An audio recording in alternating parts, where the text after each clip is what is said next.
Good morning. Welcome to Jade of Trades. It is Labor Day weekend. It is September 6th. My name is Chris Pons. I'm your host. We are outside today. The birds are chirping. The crickets are still doing their thing. The cicadas are still doing their thing. I am outside. I'm going to work on some plants today. I'm really excited, gonna repot some, gonna pot some new propagations. So I have a peaceful day planned for myself, and I'm so excited about that. I have 3 segments I'm going to be touching on today. I do not have a guest, but that's okay. We're gonna have fun, just you and me. I am going to be doing my weekly segment, Breaking Down the Bop, which this week I'll be analyzing and talking about 3 songs and the artists that created them. I'm also going to be doing our second segment, which is another return segment called Politicked Off. I probably don't sound mad at all right now because I'm very calm today, but it is called Politicked Off, and I'm going to be talking about some ways that we personally can get involved and help refugees in Afghanistan and what we can do for those people. And we're going to talk about the 20-year war between America and Afghanistan. Further than that, I'm just going to touch a little bit on what it's like to be an artist struggling with imposter syndrome and how you can do some things to tackle that, some things that have helped me. I'm no expert, but some things that have personally helped me with my imposter syndrome and continue to help me because I do still struggle with that. So let's get started. I'm so excited. Living life as an artist with imposter syndrome is actually very sad.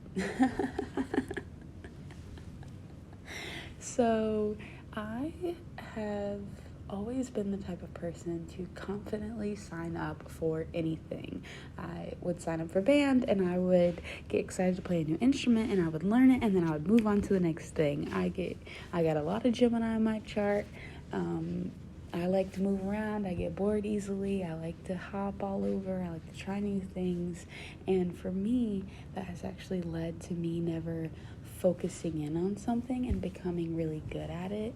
Even if I have these natural talents in something, I kind of give up on them because I think, I don't know anything. I actually don't know anything about that. Or I create something and then talk myself down. And I have just recently become aware of this trait I do where I used to feel as if I was just talking myself down, but then I realized I genuinely just didn't believe I was that good. And my friends were always telling me how talented I am, or how good this was, or how cute this little doodle was, or how the magazine turned out, and the layout. And I just kept telling myself, you taught yourself you don't actually know anything. You taught yourself you're fake. You taught yourself you are just dumb. I don't really know how to explain it, but they say that imposter syndrome is defined as, let's look it up. Imposter syndrome. In a cruel twist of logic, overworking is a sign that an artist could be experiencing imposter syndrome. This is the condition where a person feels like they could be exposed as a fraud at any moment. I do relate to that, and I think a lot of us can, especially if we didn't get into art until we were older, or maybe we learned everything from YouTube, but you're still creating things with your hands, and this is more of a message than a direct talking point, I guess. Mostly preaching to myself. Maybe I'm projecting on everyone, but I have just recently realized that I am suffering from this mentality of, maybe I wouldn't define it as being caught as a fraud at any moment, but I think that is a good way to sum it up. A huge thing for me is that when I talk to people about what I do, I'm really excited to say, I draw and I want to study animation and I'm really into cartoons and I want to talk about that with people because that's what I'm passionate about and that's what excites me. And I get so excited when someone has paid attention to an art style of a show I like, or the theories behind the writing, because I really like, I want to focus on storyboarding, so I really am passionate about talking about the story behind the show and how they got, and how each little object in the background correlates, and et cetera, but that's not the point. Sorry, I'm getting on a tangent, but I would bring that up to people, and then as soon as they like want to see my art or ask about me, I'm like, oh no, I'm not that good. Like, I'm just learning. I'm not that good. And some of my stuff is not that good, and people might not like it, but you also have to learn as an artist to just let it suck a little bit and let it be bad and grow from that and learn from that. And I'm really excited to dive into that part of my artist journey where I'm not a perfectionist anymore, hopefully. I just create for the fun and put my little fake AirPods in and move, like groove and make some art, and that feels really good. So if you are an artist suffering from imposter syndrome, I am so sorry if you thought you were going to get some grand advice here. All I can say is that we have to work on humbling ourselves so you're not super cocky. Like, you definitely don't know everything. None of us know everything, and there's always room to grow. But you also have to have a little bit of confidence and a little bit of almost carefreeness to creating. You have to kind of let that go of that want to be seen as something, so that you're not worried about being considered a fraud. You're more focused on just making things for the sake of making them, and that's where the true beauty lies in art, is just mindlessly creating something, even if it's not spectacular, and maybe it doesn't get 1 million likes, and maybe it doesn't get reshared or whatever. Maybe no one buys it, but you created it, and from then on you'll only get better because you're creating for the sake of creativity and love of your medium or mixed mediums, or just creating things. I've been creating things out of trash, and that makes me feel really good to just not care if people care. So that's my solution to imposter syndrome, I guess. I hope any of that made sense. We're going to move on now to breaking down the bop. I'm excited for this one. This is my favorite segment. As you know, I love music. I love talking about music. I'm trying to write and create music, and I play bass, and I am here to talk about 3 songs written by 3 women. Well, the first song we're going to talk about is written by a man and a woman, but that is okay. That's absolutely okay. It is Wet. They're a Brooklyn-based trio turned duo. So it is Kelly Zutrow and Joey Valley. And they didn't become a duo until 2018. Their first 2 albums were with a 3rd member whose name, I'm so sorry, I don't remember. Please don't sue me. Okay, maybe we'll look it up. Let's look it up.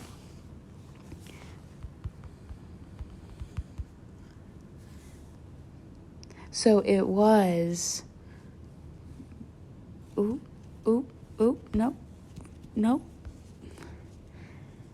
Okay, yeah, I knew his name. I did know his name, Marty Zolkow. So he was one of the original members of the original trio. But something happened in 2018, we're not sure. I think they positively, like, in a nice, friendly manner parted, and they went to this more, I want to say more like techie sound. I don't know how to explain it, like synthy vibe, slower, more melodic sound, and I really like that. So they are from Brooklyn, and they are signed to Columbia Records. The song I'm talking about today is their newest release. They do have another new one called Larbar, but this one is Clementine. And the music video, I could not help but think about the song being about COVID.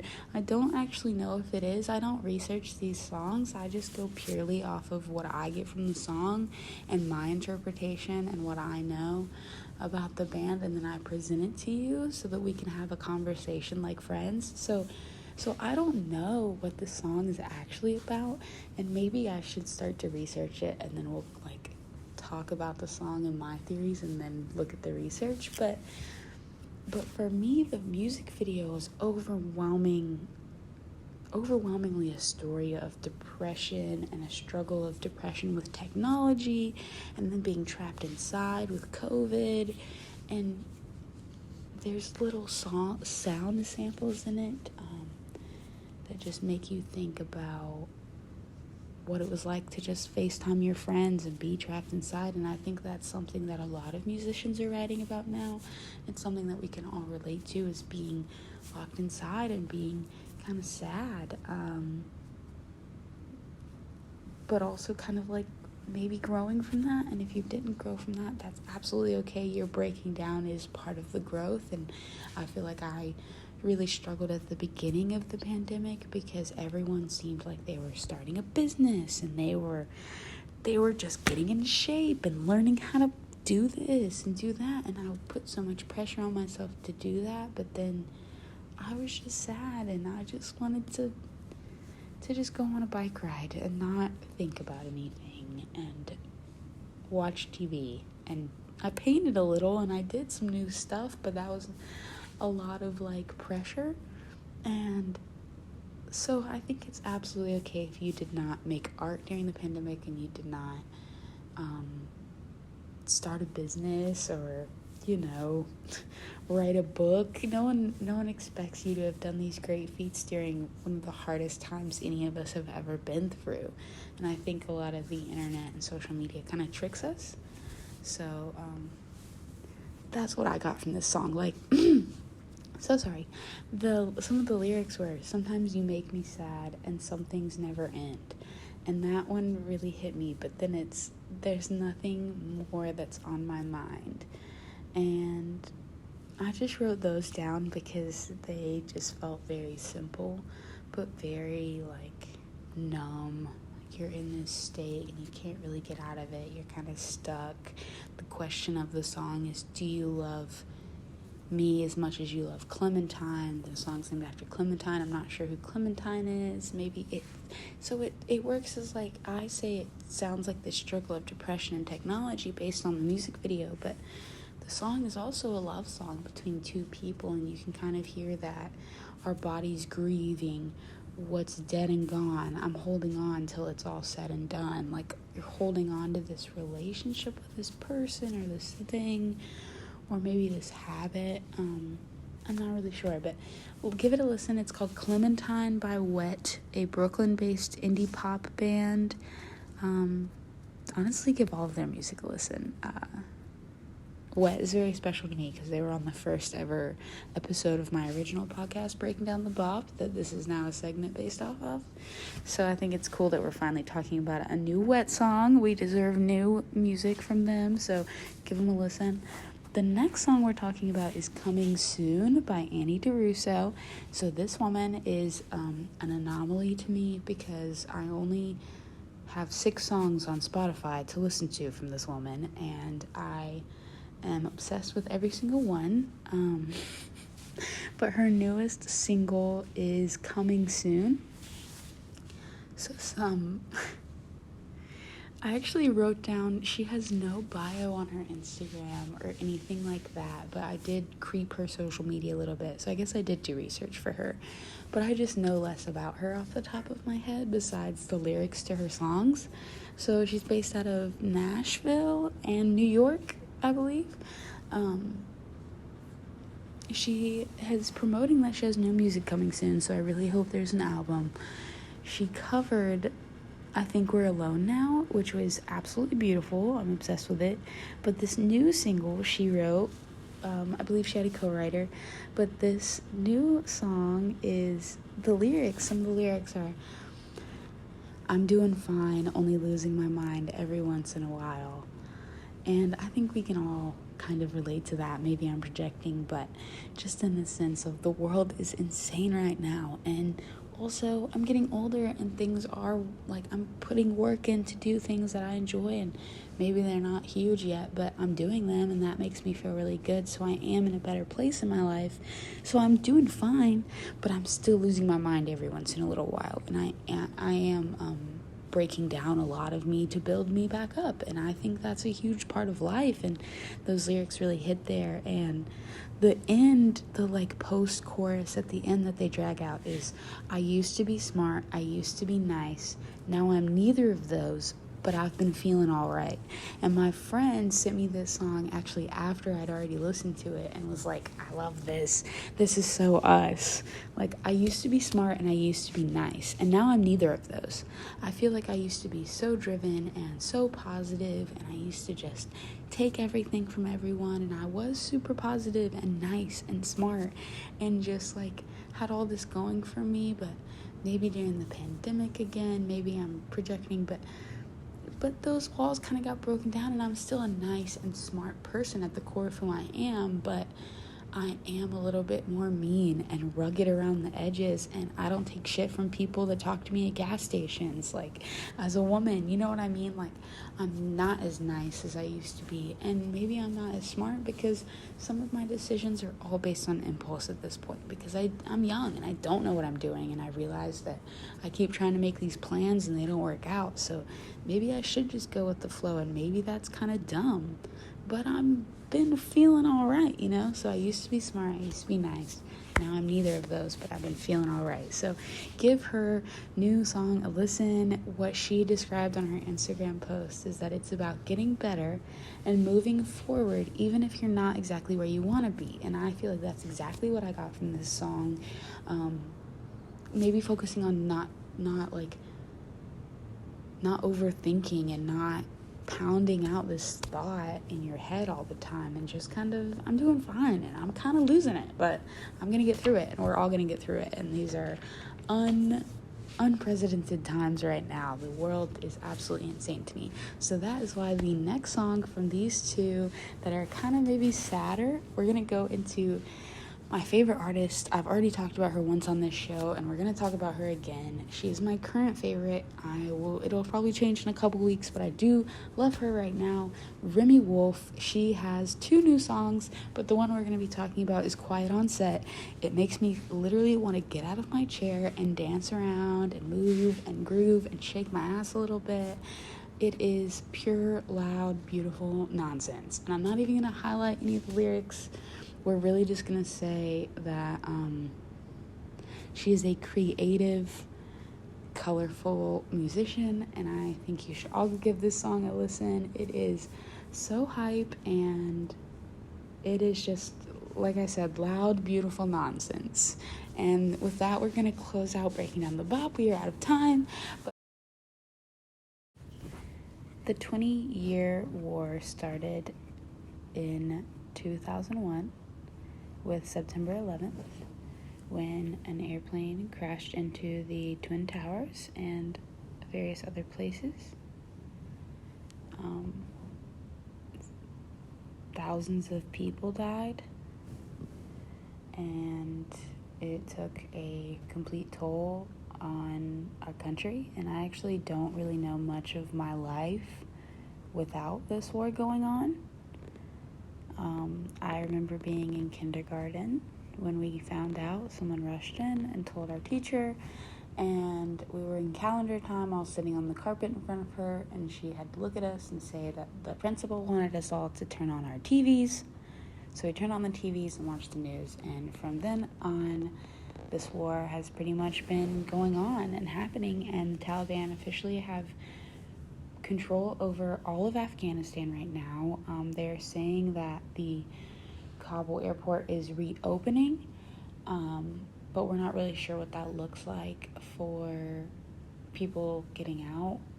So that kind of is a gray area right now. I'm not an expert on any of this. I'm simply a citizen of the United States that wants to help and recognizes that it is the U.S.'s responsibility to get these people to safety. And you might not agree with that, and that is absolutely okay. But I'm here to help with ways to. I'm here to help provide information with ways for all of us to put in more action into helping people than just sharing things on social media and posting them on our stories so that we all know about it. Knowing is one thing, and the next step is to take some sort of action. So there are some things that you can do to help financially. There are various websites you can find immediately to donate to, and I will put a couple links below in the description on YouTube, and probably put some links in my link tree so you can find it through Instagram as well. So we're going to go ahead and cover those things, and we'll cover things that are free that anyone can do, and free in the sense of you have a working telephone and you can make phone calls or send emails. So those are not completely free, but things that most of us that are listening that have access to this podcast will have access to do. So the first thing financially is, I'm going to put this in the financial category. Not everyone goes to church, but if you do go to church, you could bring it up to your committee or your pastor and ask your church to sponsor a refugee family. I know in my church we used to do things that were like, hey, one of our members of our congregation has been injured and we're going to raise money to build a bridge, or to build a house for them, or something. I don't know. It was always I went to a really big semi-mega church when I was a kid, so we did some big projects, and if you're in a realm like that, I think it would be really nice, and I feel called to say that God could work through you if you believe in that. So ask your church to sponsor refugee family is number one on my list, and I did put that in the financial category because that is a big responsibility, but you could at least raise money to donate and help if you can't fully sponsor, and I'll put that website and form below in the description as well. Another thing is, if you have a wealth of money, maybe you rent out an Airbnb, or you have a spare room or anything of that sort, you have a means for someone to live in. If you are able to provide temporary or permanent housing to go to a refugee family, I will also provide that link down below for you to find.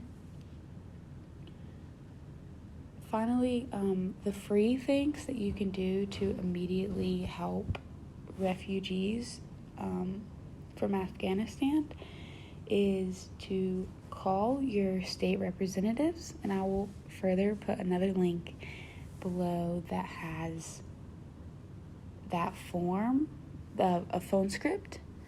And another thing is to call the White House. So you can actually call the White House and your state official and your local officials. Your state officials, your Congress representatives are most what we want to be calling, but honestly, the squeaky wheel gets the grease. So if we're all calling everyone, I think we're going to get more attention to the issue, and I feel like a lot of people don't follow through on that. We post things to our stories and then we log off and we don't make the call, but the call would take about 90 seconds of your day and would help